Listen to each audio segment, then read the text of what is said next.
Hello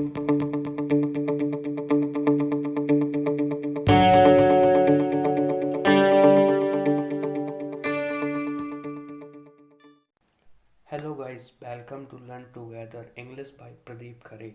आज मैं discuss करने वाला हूँ English strategy for SSC exam.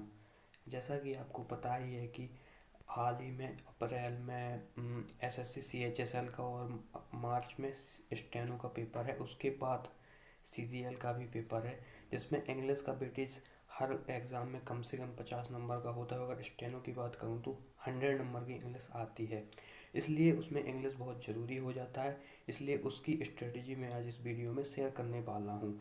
English को अपन तीन पार्ट में बांट सकते हैं: ग्रामर, वोकैब और कंप्रहेंशन। ग्रामर की अगर मैं बात करूँ तो ग्रामर सीएचएसएल और सीजीएल में एटलीस्ट 10 से 15 नंबर के क्वेश्चन आते हैं। और अगर बात करूँ वोकैब की तो 7 से 10 क्वेश्चन बनते हैं वोकैब से। और कंप्रहेंशन की बात करूँ तो 5 से 7 क्वेश्चन बन जाते हैं कंप्रहेंशन से। और अगर स्टेनो की मैं बात करूँ तो आपको मैं बता दूँ कि ग्रामर जो है उसमें आती है एटलीस्ट 35 क्वेश्चन आते हैं ग्रामर के। और वोकैब की बात करूँ तो वोकैब 15 क्वेश्चन आते हैं वोकैब के। और कंप्रहेंशन की बात करूँ तो कंप्रहेंशन अगर टोटल जोड़ी जाए तो 40 क्वेश्चन बन जाते हैं कंप्रहेंशन के। इसकी मैं स्ट्रेटजी अलग से डाल दूंगा, अगर आप लोगों की डिमांड रहेगी कमेंट बॉक्स में आप बताना कि आप लोगों को इसके लिए वीडियो चाहिए। तो मैं इसकी सेपरेट क्या क्या कैसी लेवल रहता है, कौन कौन से टॉपिक से ज़्यादा क्वेश्चन पूछे जाते हैं, वो सब डिस्कस करने के लिए अलग सेपरेट वीडियो बना दूंगा। आप लोग नीचे कमेंट करना। ओके, अब मैं बताता हूँ कि ग्रामर में क्या क्या आता है। ग्रामर की बात करें तो इसमें नाउन हो गई, प्रोनाउन हो गए, ये सारे टॉपिक हैं। इन सारे टॉपिक्स को आपको कवर करना पड़ेगा। इन सारे टॉपिक को कवर करने के लिए आपको अगर बुक में सजेस्ट करूँ तो आप सबसे पहले ग्रामर पढ़ने के लिए केडी पब्लिकेशन की बुक खरीद लेना, जिसमें ग्रामर को बड़ी ही सरलता से समझाया गया है। और उसके ग्रामर के हर चैप्टर के बाद उसमें कॉमन एरर का एक प्रैक्टिस सेट दिया गया है, जिसे आप लगाकर आप अपनी प्रैक्टिस कर सकते हैं और आप खुद को मजबूत बना सकते हैं।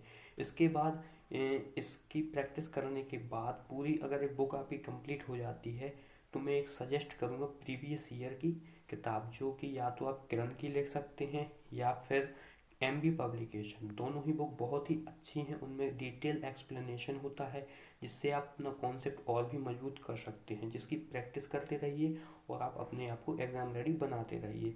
इसके बाद अगर मैं बात करूं वोकैब की तो वोकैब में साइनोनिम आता है, एंटोनिम, वन वर्ड सब्स्टिट्यूशन और इडियम्स एंड फ्रेजेस आते हैं। इन सारी चीज़ों को कवर करने के लिए अगर आपको कुछ भी नहीं आता है तो मैं सजेस्ट यही करूँगा कि आप सबसे पहले प्रीवियस ईयर वोकैब को स्टार्ट करिए पढ़ना, क्योंकि प्रीवियस ईयर वोकैब ही अधिकांशतः पूछी जाती है, उसी से सारे क्वेश्चन बनते हैं अधिकांशतः, पूरे तो नहीं लेकिन अधिकांशतः उसी से बनते हैं। अगर मैं बात करूं प्रीवियस ईयर वोकैब पढ़ने की तो आप इसके लिए एमबी पब्लिकेशन की प्रैक्टिस सेट लगा सकते हैं, जिसमें प्रीवियस ईयर वोकैब का अलग से सेपरेट पोर्शन रहता है और किरण के में भी रहता है। दोनों ही बुक से आप पढ़ सकते हैं, जिससे आप चाहें दोनों में से किसी एक को। ठीक है, इसके बाद अगर मैं बात करूं तो कंप्रहेंशन में आता है क्लोज टेस्ट, अनसीन पैसेज और पैराजम्बल। पैराजम्बल को मैंने इसी में रख लिया है क्योंकि पैराजम्बल भी कंप्रहेंशन से रिलेटेड होता है। क्लोज टेस्ट की बात करें तो इसमें आपकी ग्रामर और वोकैब दोनों चीज़ों को चेक किया जाता है। इसलिए जब आपकी ग्रामर पूरी कंप्लीट हो जाए और वोकैब भी आपकी थोड़ी बहुत अच्छी हो जाए तब आप क्लोज टेस्ट को सॉल्व करें, जिससे आपको उसमें उसे करने में हेल्प मिलेगी। इसके बाद अगर बात करूं अनसीन पैसेज की अगर बात करें तो आपको ये डे बाई डे देकर रोज पढ़कर थोड़ा थोड़ा एक अनसीन पैसेज, दो अनसीन पैसेज करते करते आपको प्रैक्टिस हो जाएगी। अगर आप सोचें कि मैं 10 दिन ही पढ़ लूँ और मुझसे बनने लगे तो ये पॉसिबल नहीं है। इसके लिए आपको रोज़ अलग से टाइम निकालना पड़ेगा और आपको इंग्लिश में अंडरस्टैंडिंग बढ़ानी पड़ेगी। अगर मैं पैराजम्बल की बात करूँ तो इसमें बहुत सारी ट्रिक्स होती हैं जिसे आपको पढ़ना पड़ेगा। इसमें भी थोड़ा बहुत ग्रामर का रोल होता है। आप एक बार ग्रामर कंप्लीट कर लें उसके बाद इस पर स्विच कर सकते हैं और आप देखेंगे कि आपसे सब बनने लगेंगे। इसके लिए मैं आपको वीडियो प्रोवाइड करवा सकता हूँ यदि आपकी डिमांड हो तो। आपको जो भी चाहिए आप कमेंट बॉक्स में बताना, मैं उस पर वीडियो बना दूंगा यहीं। और मैं ये वीडियो यहीं पे ख़त्म कर रहा हूँ अब। और अब आप लोग बताना कि आगे आपको क्या चाहिए। सब्सक्राइब जरूर कर दें ताकि आगे आने वाले वीडियो आपको मिल सकें। Okay, take care, bye.